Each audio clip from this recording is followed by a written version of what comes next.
pays up. That means when he puts it down, Tox picking it up. Let's go. Who the hell is he anyway? He never really talks much, never concerned with status, but still even them starstruck. Humble through opportunities given despite the fact that many misjudge him cause he makes a living from writing raps. Putting together himself, that a picture connects. Never asking for someone's help, but it gets some respect. He's only focused on what he wrote. His will is beyond reach, and now it all unfolds with the skill of an artist. This is 20% skill, 80% beer, be 100% clear, cause Ryder was ill. Who would've thought he'd be the one that set the West in flames? Then I heard him wreck it with the crystal method, name of the game. Came back, dropped Megadeth, took him to church. I like Bleach, man. Why you had the stupidest verse? This dude is the truth. Now everybody giving them guest spots and stocks through the roof. I heard he fucking with that stock. This 10% luck, 20% skill, 15% concentrated power and will, 5% pleasure, 50% pain, 100% reason to remember the name.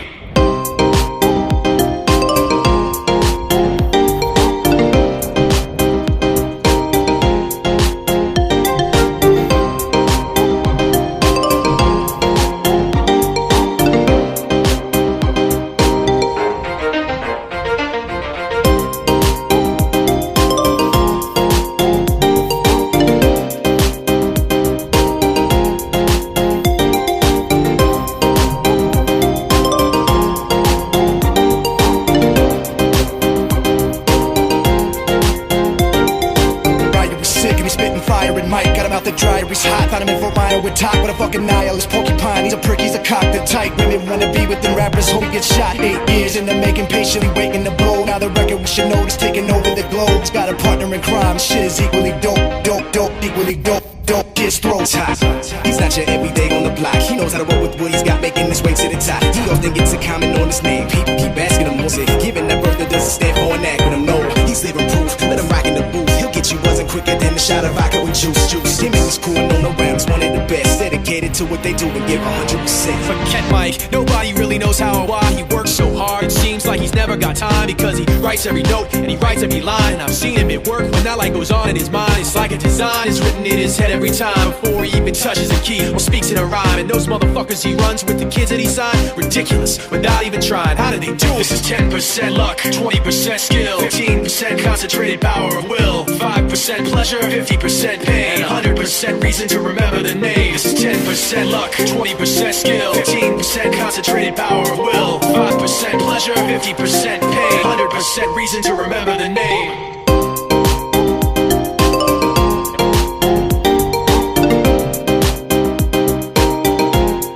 Remember the name.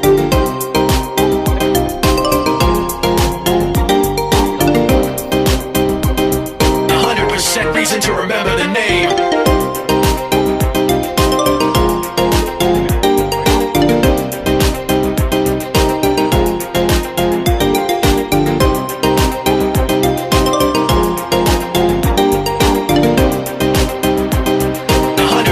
Reason to remember the name.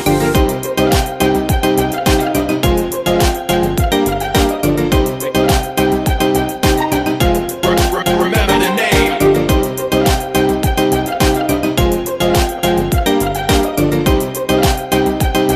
100% reason to remember the name.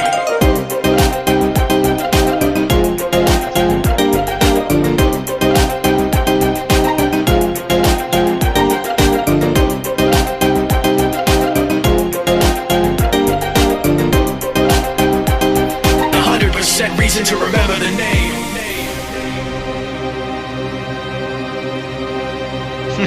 Like when I got in range, I put my whole stack at him. My armor and every issue is all nude fitted.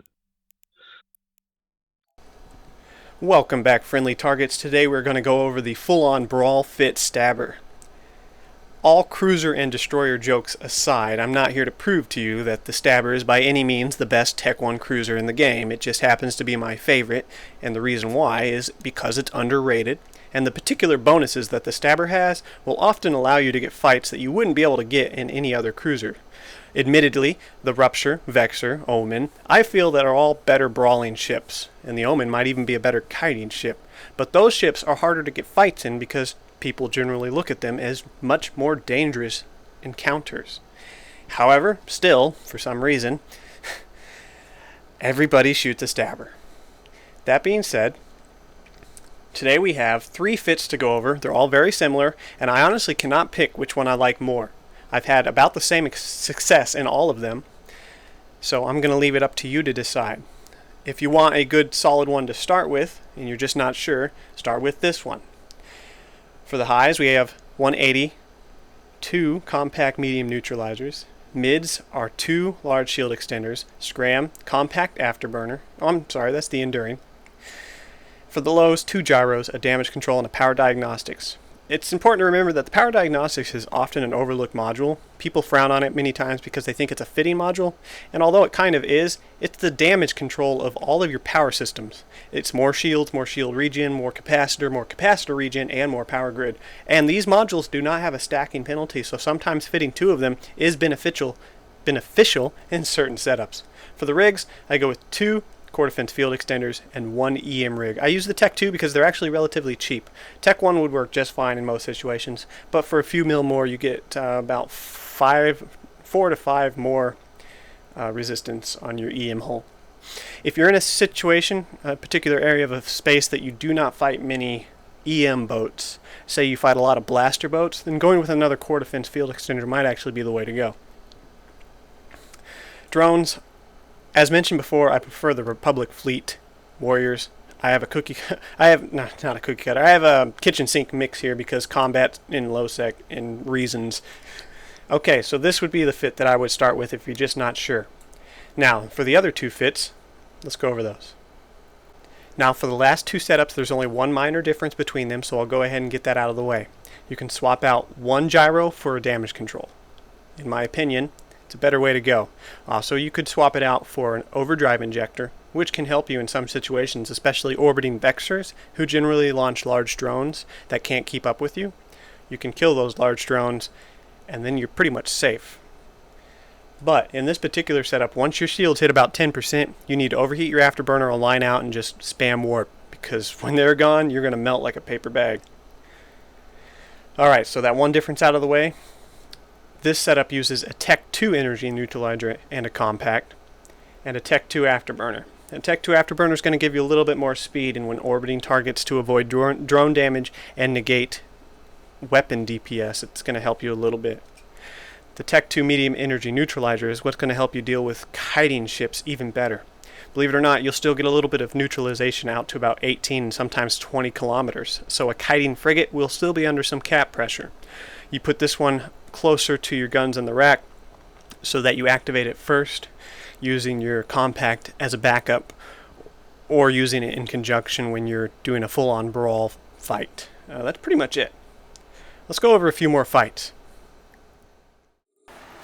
I was hoping to get more cruiser fights for the video, but to be perfectly honest, in faction warfare space right now, there are very few cruisers to actually fight. It's mostly Tech 3, Tech 2 destroyers, and faction frigates.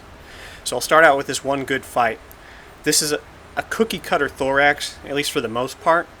He's dual rep, cap booster, scram web. I think he has a micro warp drive. By all means, the Thorax is a better brawling cruiser than the Stabber. And this is a fight that normally the Thorax would be very comfortable taking. The reason why this Stabber fit works against cap-hungry ships is because of the 2 energy neutralizers and the 2 large shield extenders. You have enough buffer to outlast their damage, and you put them under so much cap pressure that it really hurts their ability to do damage and rep at the same time. Not to mention that you'll notice his point is off. Throughout the entire fight, his point goes on and off. So in these situations, if you come up against a cruiser that you can't kill, you can usually get away, and you'll see a few of those fights in the future. I start the fight with keep at range. I don't want to orbit him, at least not during the majority of the fight, because he has a tracking bonus, and I have a fall-off bonus, which means at this range, he's going to apply better damage to me, and orbiting is only going to hurt me. The reason I'm orbiting right now with my afterburner on is to negate as much damage from his hammerheads as possible. They're generally slow drones, so they're going to hit me, stop, and then try and keep up, and then hit me again. So I put my drones on his drones to get him out of the way as soon as possible because most of his damage at the moment is coming from those hammerheads.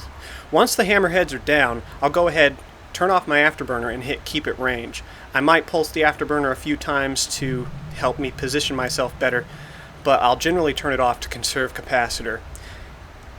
I'm going to go ahead and speed up the rest of the fight. There's no real reason to drag this out. It's a generally long fight because this is not an easy fight for a stabber, but I'm just showing you that it can be done. Also, I'm using 2 boosters in this situation. I'm using those cheap 2 mil boosters. One's an 8% tracking bonus and the other's an 8% capacitor regen bonus. Alright guys, enjoy the rest of the fight.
So what's happening here is a lot of frigates and destroyers nowadays, as you know, are using the warp off, warp back mechanic to clear their gate gun aggro.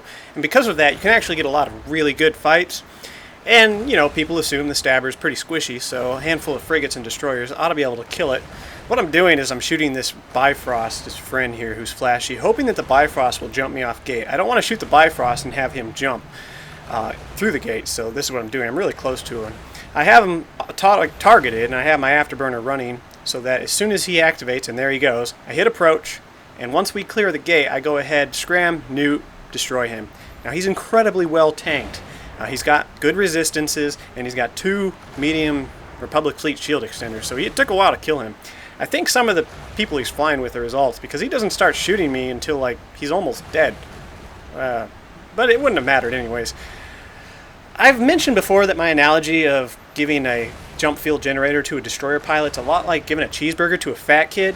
They don't always need it, but for some reason they always eat it.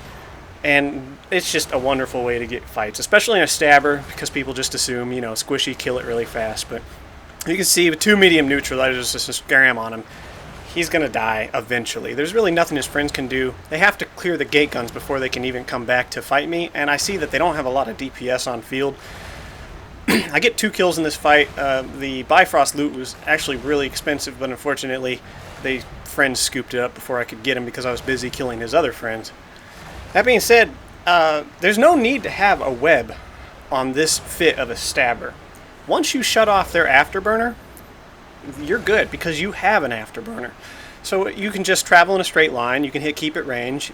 It's going to involve manual piloting to actually hit him, but you don't need the web. So a lot of stabber fits that go brawly will fit a scram and a web and 1 shield extender, and they're just too gimp. They don't have enough tank to outlast anything. Alright, this was just something to show you guys. I'll speed up the rest of this fight so you can see what happens.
So I got one more fight for you guys.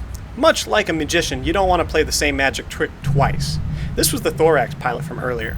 I was so desperate for more cruiser versus cruiser footage for the video that I decided to go and take the fight even though I assumed he would be counterfitted to deal with my medium energy neutralizers, which of course he was.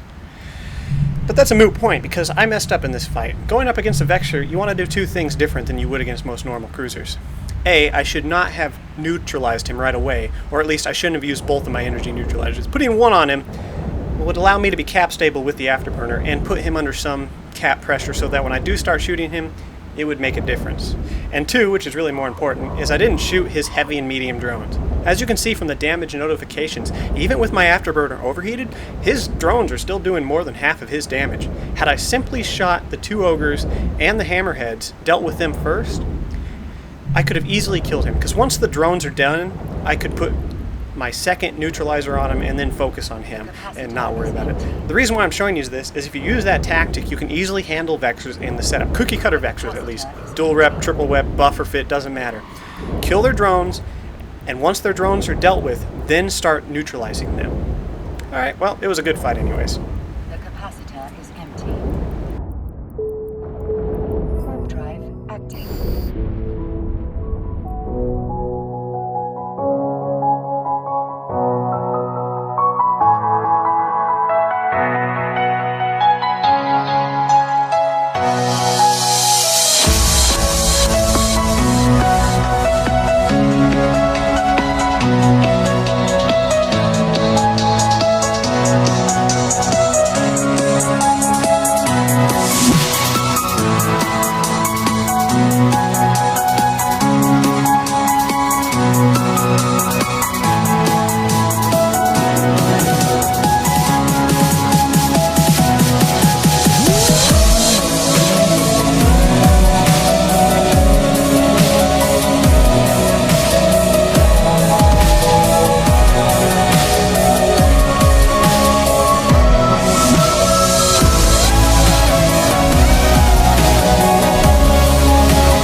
GoPro, stop recording.